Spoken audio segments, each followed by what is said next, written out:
5장 1절부터 11절입니다. 로마서 5장 1절부터 11절 한 절씩 교독드리고 11절은 함께 읽겠습니다. 그러므로 우리가 믿음으로 의롭다 하심을 받았으니 우리 주 예수 그리스도로 말미암아 하나님과 화평을 누리자.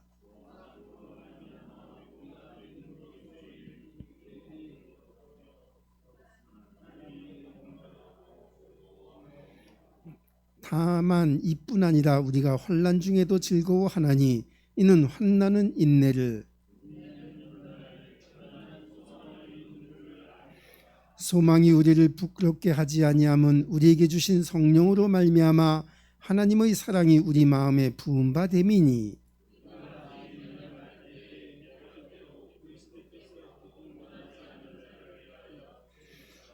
의인을 위하여 죽는 자가 쉽지 않고 선인을 위하여 용감히 죽는 자가 혹 있거니와.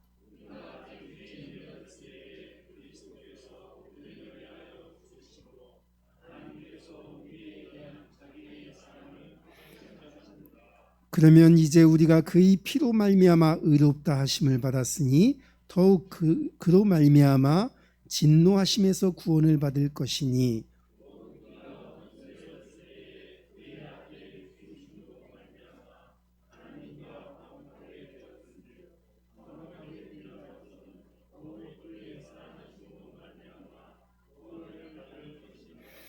그뿐 아니라 이제 우리로 화목하게 하신 우리 주 예수 그리스도로 말미암아 하나님 안에서 또한 즐거워하느니라. 아멘.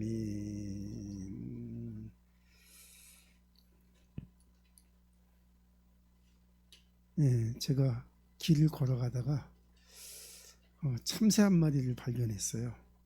참새가 길에 떨어진 무언가를 이렇게 쪼아 먹고 있더라고요. 그래서 그 참새를 보고 제가 생각했어요.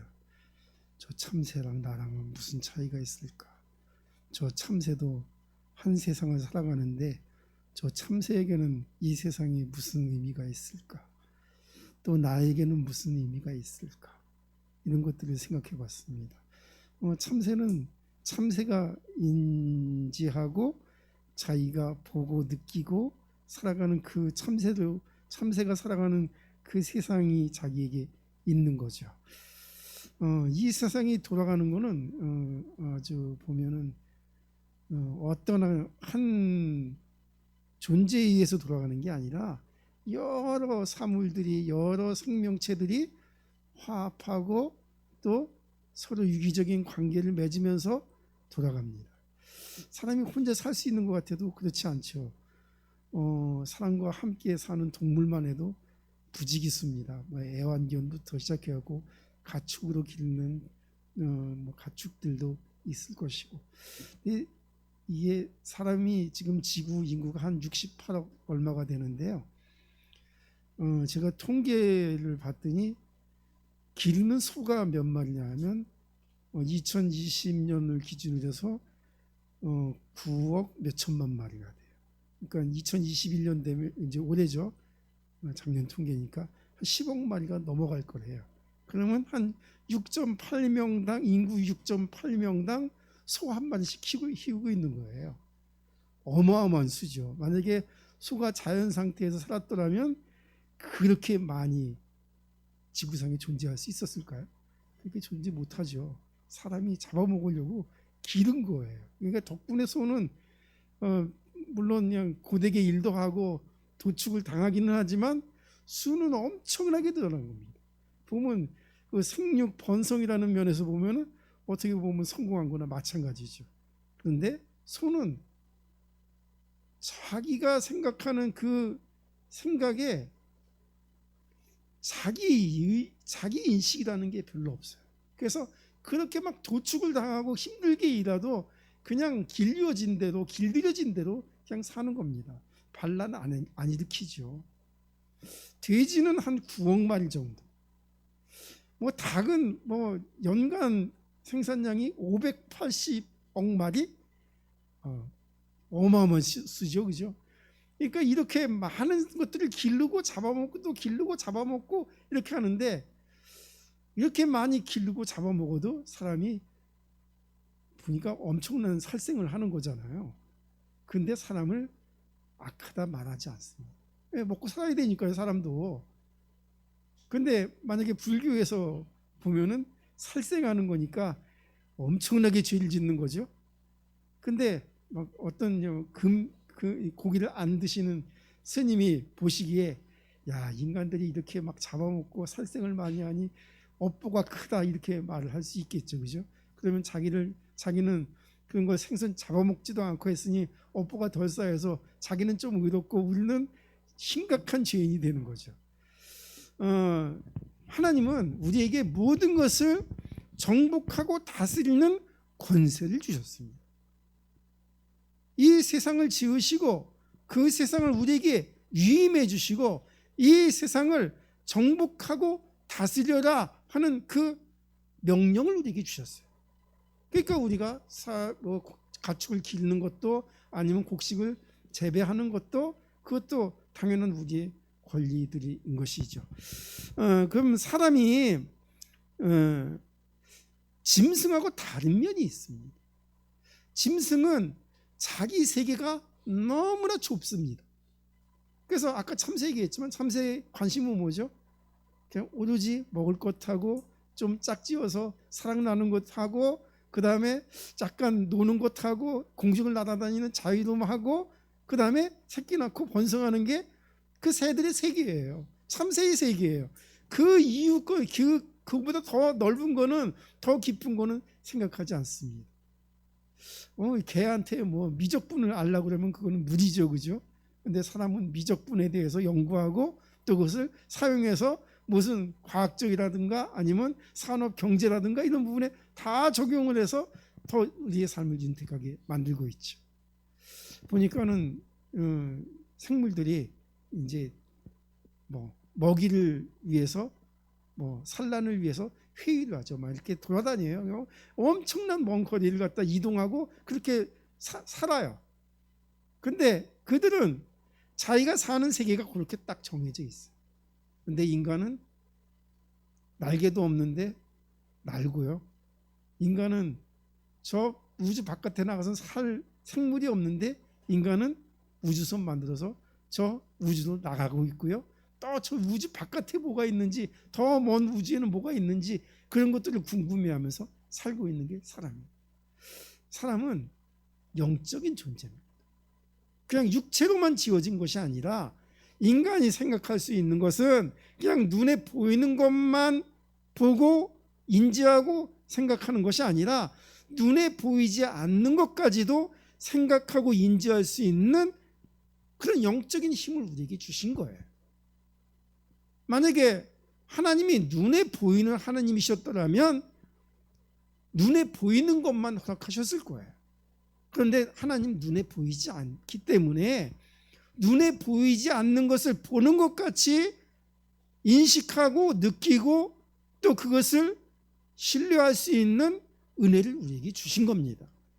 그래서 하나님은 지금 우리에게 은혜를 주셔서 정말 육체의 눈으로 보는 것이 아니라 육체의 귀로 그냥 이 주파수로 듣는 귀로 듣는 그 소리를 듣는 것이 아니라 하나님의 말씀을 들으며 보이지 않는 하나님의 그 형상을 우리가 본받으면서 하나님을 믿는 자로 이 세상에 우리를 남겨놓으신 것입니다.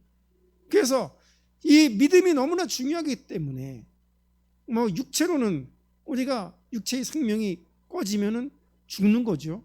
근데 육체의 생명을 그것을 아까워하지도 않고 그것을 두려워하지도 않고 자기 소신 때문에 자기 믿음 때문에 생명을 건 사람들이 있습니다.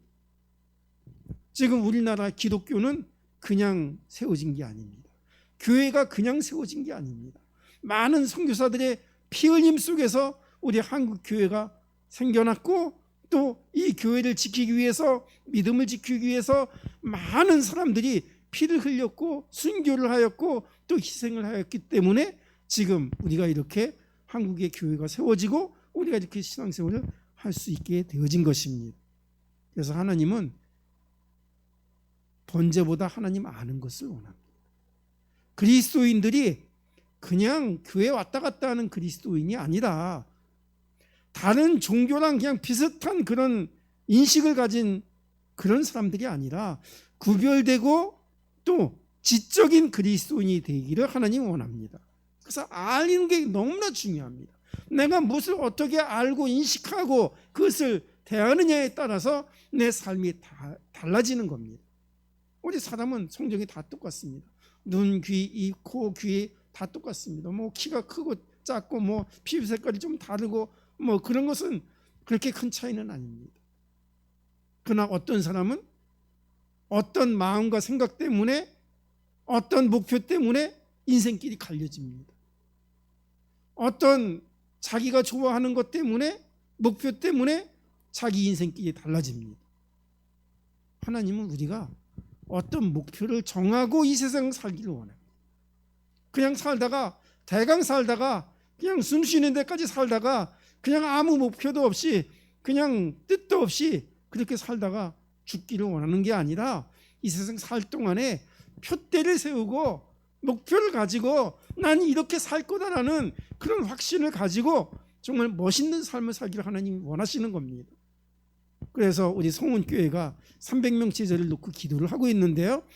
우리 성원교회가 300명 제자가 되기 위해서는 꼭 필요한 몇 가지 일들이 있습니다. 첫째는 모르면 안 되기 때문에 내가 내 인생 모르고 내 인생 살면 너무 억울하죠, 그죠? 우리 닭을 이제 뭐 야식으로 먹는다면 닭을 맛있게 먹었어요. 근데 닭에 대해서 얼마나 알고 먹을까요, 우리는? 모르죠. 그냥 맛있다는 것밖에 몰라요. 근데 닭을 너무 많이 먹으면 문제가 되죠. 소도 지금 너무 많이 기르기 때문에 사실은 환경적인 문제 또 이런 것들이 심각하죠. 그래서 지금 고기도 덜 먹자. 그러니까 이거 뭐 살찌고 비만 이런 것보다는 환경적인 문제가 더 크기 때문에 이제 육식을 좀 줄이자 이런 운동이 일어나고 있습니다. 우리는 생각이 가벼운 자가 아니라 생각을 좀 깊이 하고 내 삶을 좀 의미 있게 살 수 있도록 하나님 앞에 기도를 해야 되는 것입니다. 그래서 내가 나를 어떻게 인식하느냐 이게 너무 중요하죠. 어떤 사람들은 자기 인식에 대한 고민이 없습니다. 이건 고민을 해야 합니다. 나라는 사람이 도대체 누구일까라는 자기 인식에 대한 어떤 자기 확신이 있어야 되는 거죠. 뭐 자기를 갖다가 자기가 잘나지도 않았는데 자기를 과대평가했고 나는 멋있는 사람이야, 나는 정말 멋진 사람이야, 나는 위대한 사람이야 이렇게 하고 있으면 그거는 교만한 거고요. 자기가 정말 가찮은 존재가 아닌데 나 같은 사람은 아무 의미가 없어, 나 같은 사람은 그냥 너무나 모자란 게 많고 약한 게 많아서 나는 뭐든지 할 수가 없어. 그러면 그거는 너무나 우울한 사람이죠. 우리는 하나님이 우리에게 주신 대로 우리의 정체성을 회복해야 하는 겁니다. 우리는 많은 참새보다 귀하다고 하나님 말씀합니다. 우리가 교만해서도 안 되죠. 우리는 죄성을 가진 인간입니다. 그럼 부인할 수 없습니다. 그러면 죄성을 가졌기 때문에 우리는 맨날 죄만 짓고 살다가 그냥 죄 때문에 시달리다가 사는 그런 삶이냐? 그게 아니라 하나님께서 우리들을 죄성을 가진 이 인간을 구원하셔서 하나님의 성령을 주시고 하나님의 말씀을 주셔서 그 죄성을 이기고 살 수 있는 하나님의 의로운 자녀로 우리들을 만들어주신 겁니다. 그러니까 우리 둘 다를 인정해야 돼요. 나는 죄인이라는 걸 인정해야 되고요. 난 또 죄를 이길 수 있는 하나님의 자녀라는 것도 인정을 해야 합니다. 눌려 살지 말고 지지 말고 이기고 사는 자가 되기를 주님으로 부탁을 드립니다. 그래서 하나님과 나 사이가 너무나 중요한데요. 하나님은 정말 최고의 소원이 있는데 하나님을 알기를 원하세요. 그래서 우리가 성경을 읽어야 되는 것이고요. 하나님 모르면 어떻게 되냐? 하나님 모르면 자기 마음대로 사는 거예요. 딴 거 없습니다. 예수 왜 안 믿냐? 하나님 모르기 때문에 예수 안 믿죠. 그럼 하나님 모르면 어떻게 되냐? 하나님과의 관계가 없으면 어떻게 되냐? 우리가 천국에 들어가야 되는데 하나님과 나와 관계가 없으면 천국에 들어갈 수가 없습니다. 요한복음 1장 12절에 보니까 영접하는 자 곧 그 이름을 믿는 자들에게는 하나님의 자녀가 되는 권세를 주셨다고 말씀하셨는데, 우리가 천국 들어가는 것이 하나님의 자녀가 된 그 권세 때문에 천국에 가는 겁니다. 우리의 행위로 가는 것이 아닙니다. 그래서 하나님의 자녀가 되는 그 길은 우리가 우리들을 위하여 십자가에 못 박히신 주님을 믿을 때만 우리의 신분이 하나님의 자녀로 변화를 받는 것입니다. 우리 교회 할렐루야 하고 인사 잘하시는 분이 있는데, 정명환 집사님 전화만 하면 저한테도 먼저 할렐루야. 그래서 제가 목사인지 정명환 집사님 목사인지 잘 모르겠어요. 근데 그 할렐루야라는 뜻이 하나님을 찬양하고 하나님께 영광을 돌린다는 뜻입니다. 그러면 왜 우리가 하나님께 영광을 돌리게 되었을까요? 하나님 높으신 하나님이야, 하나님 위대하신 하나님이야. 물론 얼른 생각하면 그렇게 생각할 수도 있어요. 그런데 그 하나님의 영광이 어떻게 나타났냐 하면, 우리가 죄인 되었을 때, 정말 우리가 심히 죄인 되어서 정말 너무 아무런 힘이 없어서 하나님 앞에 나아갈 지식도 없고 힘도 없고 길도 알지 못할 때에 하나님께서 우리들을 알려주심으로 하나님의 영광이 우리에게 나타나셨다는 거예요. 그래서 우리가 하나님을 할렐루야 하고 하나님께 영광을 돌려드리는 거예요. 만약에 우리가 완전하다면 하나님께 영광이 안 되죠. 근데 그 하나님의 영광이 어떻게 나타나냐면, 우리가 죄인된 그 사망 위에 하나님의 영광이 나타났다는 거예요. 그러면 할렐루야 할 때는 뭐냐면 두 가지 의미가 있는 거예요. 하나는 내 연약함을 인정하고요, 그 다음에 하나님의 위대하심을 인정하는 게 할렐루야에 감춰진 두 가지 뜻인 거예요. 그냥 높으신 하나님만 생각하면은 할렐루야가 아니에요. 내가 약한 걸 인정하고 나는 혼자서는 강할 수가 없는데 하나님이 함께 계셔야만 내가 비로소 강해질 수 있습니다. 하나님 영광을 받아 주옵소서. 그러니까 하나님이 나타나셔야 되는 거예요. 아멘이라는 뜻도 무슨 뜻이냐면, 하나님의 말씀이 말씀하신 대로 이루어진다고 고백하는 게 아멘입니다. 제가 설교할 때 여러분들이 아멘으로 화답을 해주시는 경우가 있는데요, 그 말은 뭐냐면 동의한다는 뜻이고요, 그 말씀 그대로 이루어지길 바란다는 소원을 표현하는 신앙 고백인 것입니다. 우리는 하나님 앞에 아멘하는 자가 돼야 돼요. 하나님의 말씀이 내 안에 이루어지기를 간절히 소원하는 그런 기쁨을 가진 자가 되어야 하는 것입니다. 하나님의 말씀이 이루어지든지 말든지 그런 무관심한 자가 아니라 어찌하든지 하나님의 말씀이 내 안에 이루어지기를 원합니다. 그 말씀이 나를 거룩하게 만들고 그 말씀이 내게 열매가 있게 되기를 원합니다. 그 말씀 때문에 내가 세상을 이기는 자가 되기를 원합니다 하고 하나님 말씀을 사모하는 자가 되기를 하나님 원하시는 겁니다. 말씀을 붙들면 손해일까요, 유익일까요? 그건 당연히 유익이죠. 두말할 나위도 없습니다. 말씀을 떠난 자와 말씀 안에 있는 자, 어떤 사람이 행복한 사람일까요? 그거는 두말할 필요도 없습니다. 말씀 안에 있는 자가 행복한 자가 될 것입니다. 아프리카에 있는 언어 중에 반투어라는 그 언어가 있는데, 거기서 아프리카에서 제일 많이 쓰이는 그 언어인데요, 거기서 인사말이 있어요. 우리나라 사람들은 만나면 어떻게 하죠? 안녕하세요 이렇게 인사를 하죠. 근데 그 아프리카 중에 그 반투어 중에는 이런 인사말이 있어요. 우분투라고 얘기를 해요. 어디서 많이 들어본 단어죠, 그죠? PC, OS 그 우분투 있잖아요, 그죠? 근데 그것도 거기서 이루어진 거예요. 우분투란 뜻이 뭐냐면 당신이 있기에 내가 있습니다 이런 의미예요. 너무나 멋있는 말 아니에요? 그러니까 당신과 나의 관계가 어떻다는 거예요? 뗄래야 뗄 수 없다는 관계잖아요, 그죠? 그 인사말이 굉장히 멋있더라고요, 생각해 보니까. 당신이 있기에 내가 있습니다. 당신이 없으면 나 아무것도 아닙니다. 그건 뭐예요? 그렇게 당신이 곧 나이고 내가 곧 당신이고 그렇게 내가 당신을 존중합니다, 이런 뜻이잖아요, 그죠? 우리는 하나님과 우리 사이의 관계가 그런 관계여야 하는 거예요. 하나님 없으면 나는 아무것도 아닙니다. 하나님 계시기에 내가 있는 겁니다. 하나님이 없는 세상 나는 살 수가 없습니다. 하나님이 계셔야만 내가 이 세상 살 수 있습니다. 그 고백을 하나님 하기 원하세요.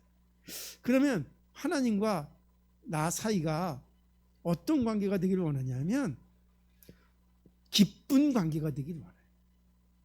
하나님과 나 사이에 구원이 뭐냐면 하나님과 나 사이에 불편했던 것, 막혔던, 가려웠던 것, 문제됐던 것을 예수님께서 십자가에서 완전히 다 해결하신 것, 이게 구원인 거예요. 내가 하나님 앞에 나아가야 되는데 하나님 앞에 영광을 돌리고 하나님과 함께 기뻐하고 하나님과 함께 살아야 되는데 그렇지 못한 상태, 이게 불신자 상태인 거예요. 근데 구원은 뭐냐 하면 그런 상태에서 벗어나서 하나님을 알고 하나님과 동행하고 하나님을 기뻐하고 하나님과 함께 우리의 육체의 삶을 살며 또 우리가 이 육체를 벗는 날에는 하나님 나라의 천국에 들어가는 그 소망을 가진 것이 바로 믿음인 것입니다. 하나님과 우리 사이의 관계의 문제를 해결하신 분이 바로 예수님입니다. 다른 존재는 그것을 해결할 수 없습니다. 오직 예수님만이 그 문제를 해결하실 수 있습니다. 그러면 몇 가지 문제가 있는데 정리를 해봤는데 첫째는 가려워진 문제입니다. 고린도후서 4장 4절에 보니까 만일 복음이 가려워졌으면 망하는 자들에게 가려워진 것이라. 복음이 가려워졌어요. 이거 맨날 복음을 들어도 복음이 뭔지도 모르고 복음 들으면 졸리고 복음 들으면 뭐 귀찮게 들리고 이러면은 그거는 복음의 사람이 아닙니다. 복음은 복음을 깊이 안다, 이것도 굉장히 중요하죠, 그죠? 근데 복음은 같은 것을 계속 들어도 계속 은혜가 되는 게 복음이에요. 여러분 이걸 아주 깊이 생각을 하셔야 돼요. 저 말씀 맨날 들었는데 또 하네? 이러면 그 사람은 복음의 사람이 아닙니다. 복음은 어떻게 보면 설명하는 게 아닙니다. 복음은 받아들이는 겁니다. 그냥 아이가 엄마를 부를 때 어떻게 부르죠? 매일 부르죠. 애들은 그냥 맨날 하루에 엄마 아빠라는 걸 갖다 옆에 있기만 하면 수시로 불러댑니다. 근데 아이들이 언젠가 엄마 아빠라고 부르는 게 실증이 나서 안 부르면 관계에 문제가 생긴 거죠, 그죠? 매일 불러도 아무렇지도 않아요. 그냥 계속 살아도 아무렇지도 않아요. 물론 청년이 돼갖고 이제 집에서 탈출하고 싶은 분들도 계시지만은, 그러나 자녀와 부모의 관계는 막힌 관계가 아닙니다. 어떤 문제나 어떤 환경에도 불구하고 열린 관계고요. 매일매일 불러도 서로 이게 불편하지 않은 게 바로 자녀와 부모의 관계인 거죠. 하나님과 우리의 관계 마찬가지입니다. 매일 하나님을 찾아야 되는 것이고요. 매일 예수 이름을 불러야 되는 거예요. 너무 당연한 거 아니에요? 하나님이 우리 안에 함께 계신데 한 번이라도 두 번이라도 세 번이라도 계속 불러서 예수 이름으로 기도하고, 기도가 거창한 게 아니잖아요. 선교사님들을 위해서 기도하고 목사님을 위해서 기도하고 전도해 달라고 물론 기도는 기도해야 되겠지만은, 그러나 주여라는 말 한마디가 하나님 앞에는 고백인 겁니다.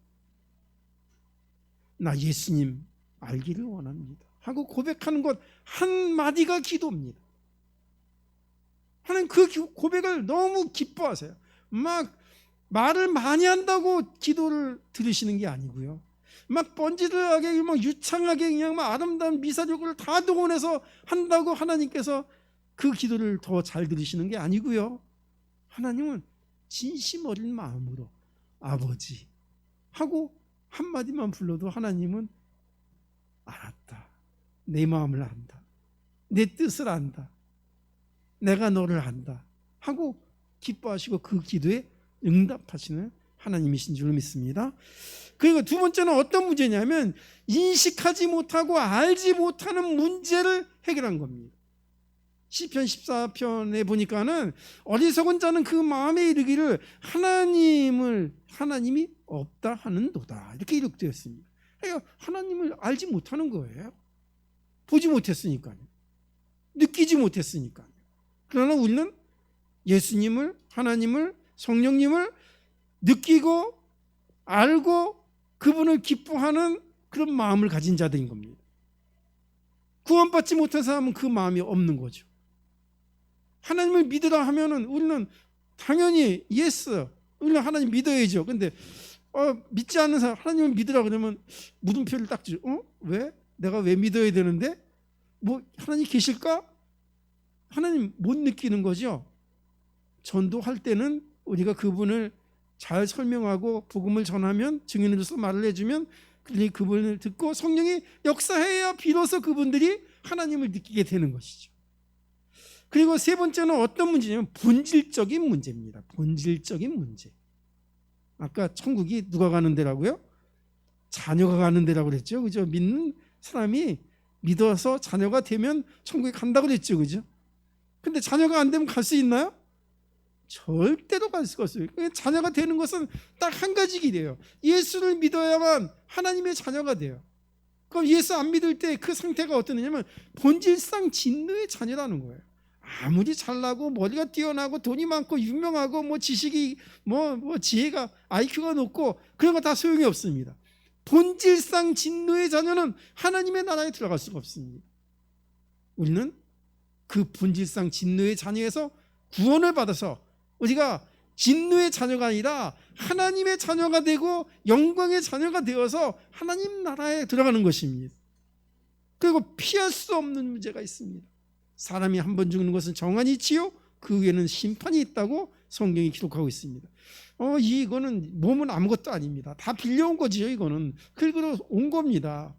맨날 이거는 그냥 가만히 있는 게 아니에요. 피도 계속 순환, 계속 없어지고 또 생겨나고 없어지고 생겨나고, 세포도 마찬가지예요. 계속 재생을 하는 것입니다. 뭐 영양소도 자꾸만 이게 순환하는 거죠. 맨날 밥 먹고 고등어 먹고 뭐 야채 먹고 그거 다 순환하는 겁니다. 내 거 아니고요. 이거 영원한 것도 아닙니다. 이거는 다 두고 가는 거예요. 내 안에 있는 중요한 것은 육체가 아니라, 나를 나되게 만드는 것은 내 육체가 아니라 내 안에 있는 영혼입니다. 하나님께서 내 영혼을 새롭게 소생하시고 내 영혼에 생명을 주셔서 하나님을 아는 하나님의 자녀로 우리들을 거듭나게 만들어주신 겁니다. 이 네 가지 문제를 십자가에서 해결하신 겁니다. 그래서 나는 길이요 진리요 생명이니 나로 말미암아 자고는 아버지께로 올 자가 없다, 이렇게 말씀하셔서 하나님의 자녀가 되도록, 그 하나님을 아버지라고 부를 수 있도록 우리에게 하나님이 어떤 분인가를 우리에게 알려주신 분이 바로 예수님이신 것입니다. 그리고 아까 말씀드린 것 같이 영접하는 자, 곧 그 이름을 믿는 자, 자녀가 돼서 하나님 나라에 들어가는 것이고요. 로마서 5장 8절에 보니까는 우리가 어느 상태에서 구원을 받았냐 하면, 우리가 아직 죄인 되었을 때 예수께서 우리를 위하여 십자가에 못 박히심으로 하나님께서 우리에게 대한 자기의 사랑을 확증하신 겁니다. 아주 복음의 굉장한 면이죠. 이거는. 우리 사람들은 어떻게 합니까? 너 나한테 잘하니? 그래, 좀 내가 잘해줄게. 너 좀 마음에 드는데? 그럼 나랑 한번 사귀어 볼래? 상대적이죠. 그 사람이 한 것만큼 합니다. 저도 인간인지라 어쩔 수 없어요. 그런 면이 있어요, 인간은. 그런데 하나님의 사랑은 사람의 사랑과 같지 않아요. 하나님의 사랑은 연약한 자를 사랑하고요, 불쌍한 자를 사랑하고요, 그리고 죄인된 자를 사랑하신 겁니다. 우리는 이 사랑을 배워야 합니다. 그래서 서로를 용납하고 서로를 이해해주고 그러면서 하나님의 몸을 이루어 나가야 되는 것이죠. 또 로마서 5장 9절에 보니까는 그 일을 어떻게 이루셨냐면, 피로 말미암아 우리가 의롭다함을 받았다. 그러니까 피가 우리를 의롭게 만든 겁니다. 예수의 피가 없으면 우리는 죄를 지을 수가 없어요. 예수 피를 믿지 않으면 우리는 의롭다함을 받을 수가 없어요. 그래서 그 예수의 피가 그냥 유전자적인 그 물질의 피가 아니라, 뭐 이게 혈관에서 나오는 그 피가 아니라, 이건 믿음의 피죠. 그 피를 믿어야 되는 거예요. 그 피를 믿으면 우리의 마음의 양심이 핏부림을 받아 우리의 양심이 정결케 되고요, 그 핏부림으로 말미암아 우리의 마음과 생각이 거룩해지는 겁니다. 그래서 죄를 이길 수 있는 겁니다. 그 피를 생각하지 아니하면 어리석은 내 생각, 어리석은 내 판단, 분별, 이거 벗어날 수가 없습니다. 그 피가 우리를 지혜롭게 만들어줍니다. 그리고 5장 10절에 보니까는 하나님과 우리가 원수되었을 때에 주께서 우리를 위해서 십자가에 못 박히신 겁니다. 원수되었을 때, 그러니까 원수가 된 그 문제를 십자가에서 해결하셨고요. 10장 13절에 보니까는 주의 이름을 부르는 자는 구원을 얻으리라. 우리들을 위하여 십자가에 못 박히신 주님을 생각하면서 우리가 주의 이름을 부를 때, 주여 나는 죄인입니다. 내 죄 내가 해결할 수가 없고 내 연약한 이 인간적인 죄성인 문제를 내가 해결할 수가 없습니다. 예수님, 내 죄를 대신해서 십자가에 못 박히신 예수님, 나를 구원해 주시옵소서 하고 기도할 때 예수님의 그 피가 우리 안에서 역사하고 그 피가 사망 권세에서 우리를 건지는 구원의 능력이 될 줄로 믿습니다. 이 예수의 피가 우리 성도들의 마음에 뿌려져서 우리 성도들이 그 피로 구원을 받고 그 피를 온 세상에 전할 수 있는 주의 일꾼 되기를 주님의 이름으로 부탁을 드립니다. 기도하겠습니다. 하나님 감사합니다. 하나님과 우리 사이가 그리스도로 말미암아 화평케 되었은즉 우리가 그 화평케 된 이 자유함과 기쁨을 빼앗기거나 잃어버리지 아니하도록 인도하여 주옵소서. 하나님과 우리 사이에 맺어진 이 언약을 붙잡고 기도하게 하시고 내가 이 기쁨을 전하는 자가 되기를 원합니다. 하나님, 이 구원의 은혜가 우리 안에서 사명으로 변하게 하셔서 이 복음을 우리 자녀들에게, 우리 후대들에게 전할 수 있도록 인도하여 주옵소서. 나만 예수 믿는 것이 아니라 나의 자녀들이, 우리의 후대들이 예수 믿고 우리와 같은 일꾼이 되게 하시고 우리보다 더 큰 하나님의 일을 감당할 수 있는 사명자가 되도록 인도하여 주옵소서. 우리 구주 예수님의 이름으로 기도 올리옵나이다. 아멘. 찬송가 드립니다. 458장입니다.